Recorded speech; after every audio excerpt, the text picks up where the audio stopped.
Welcome to another deep dive. Today we're going to be looking at The Ghost We Think. Oh, yeah. This is a fascinating book. It really caught my eye. Yeah. It's by Dr. Fang Chang Carr. Have you heard of him? Yeah, I've come across his work before. He's quite an expert in mindfulness, isn't he? Yeah, and he kind of brings that into this book in a really unique way, I thought. It's not your typical self-help book, is it? Not at all. Yeah, And I think that's part of its appeal. definitely. It's like he's taken mindfulness, CBT, and ACT and blended them together with, his own expertise and created something really special. And then he adds this extra layer of creativity with songs and metaphors. Right. It's brilliant. Using music to help people learn about and deal with their thinking errors. It's so engaging. Who knew tackling negative thought patterns could be fun? It's amazing how music can connect with us on such a deep level. It's like those catchy jingles you can't get out of your head, except this time it's helping us rewire our thinking for the better. Exactly. And the fact that it's available as a free download is fantastic. I know, right? It speaks volumes about Dr. Fang's commitment to making this knowledge accessible to everyone. Absolutely. So let's dive into these ghosts, these thinking errors. What are they and why should we care? Okay, so the book outlines 10 common thinking errors, and Dr. Fang calls them ghosts because they can kind of haunt our perception and distort how we see reality. And the thing is, these aren't like deep-seated personality flaws or anything. They're habits. Thought patterns we've developed over time. Exactly. And habits can be changed. That's encouraging. So what are these ghosts? What are we dealing with here? Well, we've got catastrophic thinking, which is also known as fortune telling, where we tend to jump to the worst possible outcome. Ah, yes. The what-if spiral. Exactly. Then there's discounting the positive, where we downplay our achievements and focus on our shortcomings. Oh, so that's why I can never take a compliment. It could be. Huh. Then there's unfair comparison, where we're constantly measuring ourselves against others. The comparison trap. Yes. And then we have mind reading, where we assume we know what others are thinking. Usually negative thoughts. Right. And of course, there's perfectionism, the need to be flawless, which often leads to anxiety and procrastination. Okay, so that's 5. What else is lurking in the shadows? Well, there's overgeneralization, making sweeping statements based on one instant. Oh, yes. The always and never trap. Exactly. Black or white thinking, seeing things in extremes with no gray area. All or nothing thinking. Right. Personalization, blaming ourselves for things outside our control. And its counterpart blaming, where we shift all responsibility to others. Exactly. It's always easier to point the finger outward than to look within. And finally, emotional reasoning, letting our feelings dictate our reality. I feel anxious, therefore something bad must be happening, kind of thing. Wow, that's quite the lineup of ghosts. It's amazing how sneaky these thinking errors can be. They just creep into our minds and start running the show without us even realizing it. Exactly. But here's the good news. Just recognizing them is the first step to taking back control. Awareness is key. But how do we actually start changing these ingrained thought patterns? That's where things get a little daunting. That's where Dr. Fang's approach really shines. He dives into evidence-based methods like mindfulness, CBT, and ACT. All backed by research and proven to be effective. So what do these terms actually mean in a practical sense? We've all heard them, but how do we actually use them to change our thinking? Well, mindfulness in simple terms is about being present in the moment, noticing your thoughts and feelings without judgment. CBT is about identifying and challenging those negative thought patterns and replacing them with more helpful ones. And ACT is about accepting those thoughts and feelings, not fighting them, and focusing on taking action aligned with your values. So it's like a three-pronged approach, becoming challenging and accepting, all while taking action. Right, precisely. It's about becoming the CEO of your own mind. I love that analogy. So Dr. Fang combines these powerful tools with his own expertise in mindfulness. And he uses vivid metaphors to bring the ideas to life. And of course, there are those songs. Right. It's not every day you find a self-help book that serenades you to better mental health. So tell me more about these songs. What are some of the titles? Well, there's one called Thoughts Are Like Farts. Just let them flow. That's hilarious. I love it. He's got a knack for making learning about these complex topics fun and memorable. It sounds like he's found a way to make facing our inner demons a little less scary. Exactly. He even has songs specifically for each thinking error, so you can literally sing your way to a more balanced mindset. Okay, I'm sold. So we've identified these 10 sneaky thinking errors or ghosts. We've got this toolkit of mindfulness, CBT, and ACT, and we've got catchy tunes to help us along the way.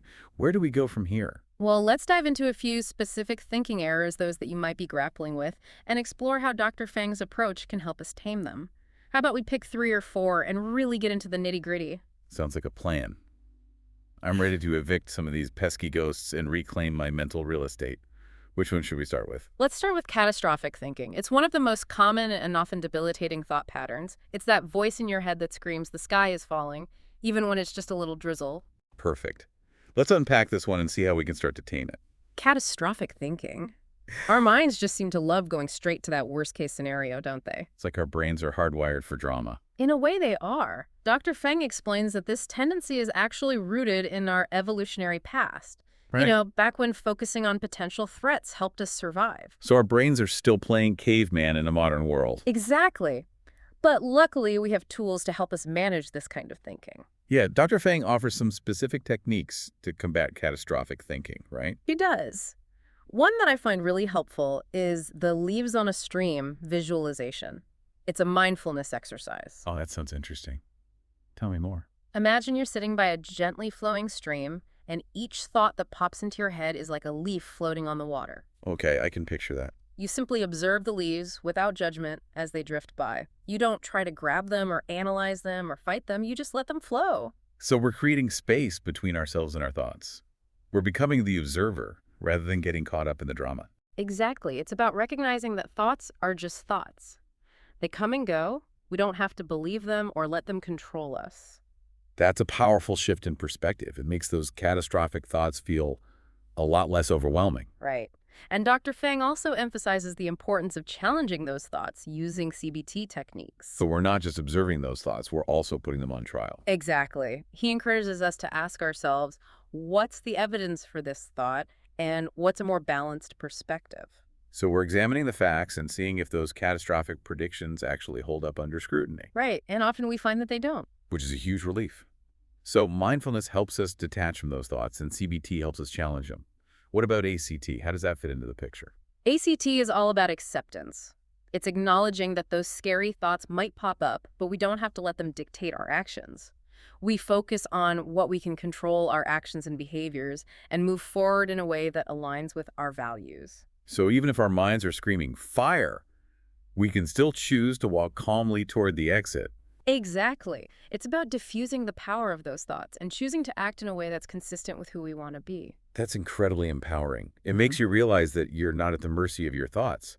You have choices. You do. Yeah. And that's a really important realization. So we've tackled catastrophic thinking, ready to move on to another ghost. Absolutely. Which one should we exercise next? Let's dive into discounting the positive.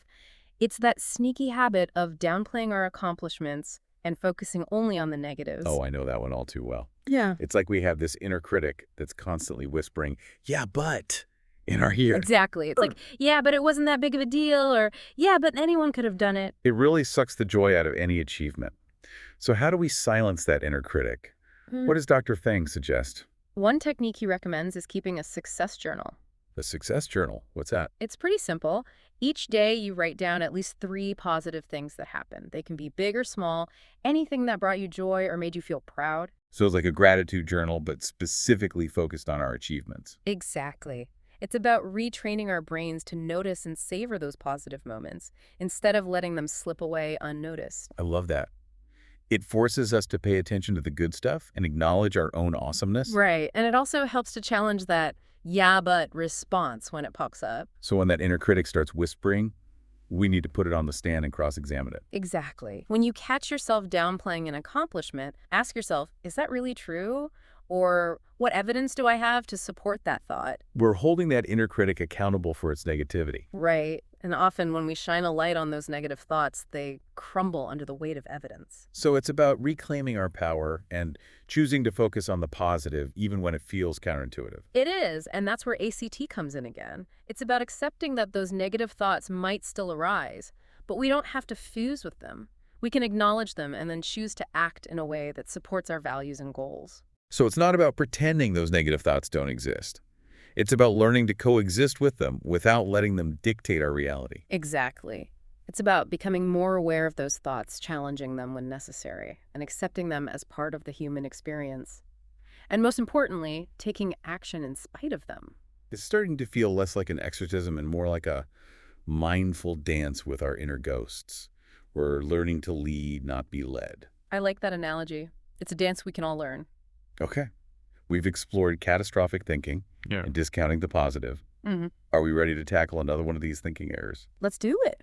How about we delve into personalization, that tendency to blame ourselves for things that are outside our control? Ooh, that's a big one.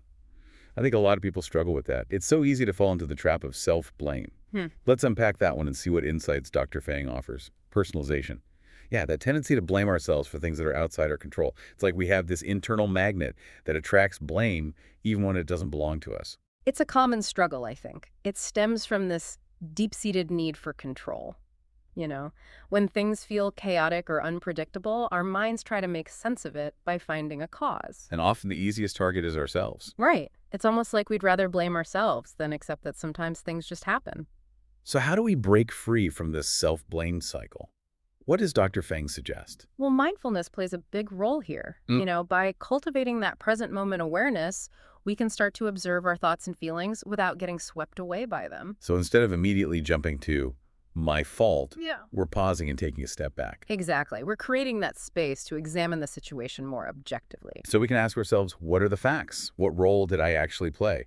What were the factors outside my control? Right. We become detectives gathering evidence and separating fact from fiction. I love that analogy. Well, And then Dr. Fang brings in those CBT techniques to challenge those self-blaming thoughts, right? exactly. Like asking yourself, is there any evidence to support this thought? Or am I just assuming the worst? So we're putting those self-blaming thoughts on trial, just like we did with catastrophic thinking.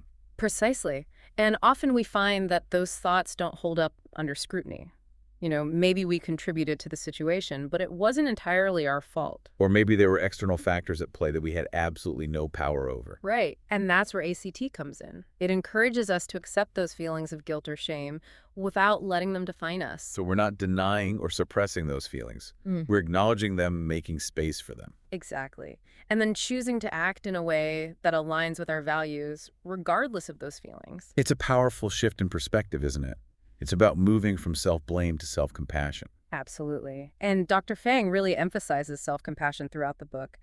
Treating ourselves with the same kindness and understanding we would offer a close friend. Becoming our own best friend. Exactly. And he suggests using affirmations to cultivate that self-compassion. Like what kind of affirmation? Things like, I'm doing the best I can, or it's okay to make mistakes. Simple phrases that can be incredibly powerful in shifting our mindset from self-judgment to self-acceptance. Rewiring our brains for kindness instead of criticism. Right. And when we're more compassionate toward ourselves, we're less likely to fall into that trap of personalization. This has been such an insightful conversation. I feel like Dr. Fang's approach is so refreshing. It's practical, it's evidence-based, and it's infused with this beautiful blend of mindfulness, CBT, and ACT. And let's not forget those songs and metaphors. They really make these complex concepts so much more accessible and engaging. It's like he's found a way to make facing our inner demons a little less scary and a lot more fun. I think so too. So to wrap things up, I highly recommend checking out The Ghost We Think. It's a free resource that's packed with wisdom and practical guidings for anyone who's ready to tame those inner ghosts and live a more fulfilling life. It's definitely a journey worth taking. Yeah. And remember, you're not alone on this path. We all have those thinking errors, those ghosts that try to hold us back. But with awareness, compassion, and the right tools, we can learn to navigate them and create a brighter, more fulfilling reality. Absolutely. So keep exploring, keep practicing, and keep believing in your ability to transform your thinking. Beautifully said. That's all the time we have for today's deep dive into The Ghost We Think. Thanks for joining us.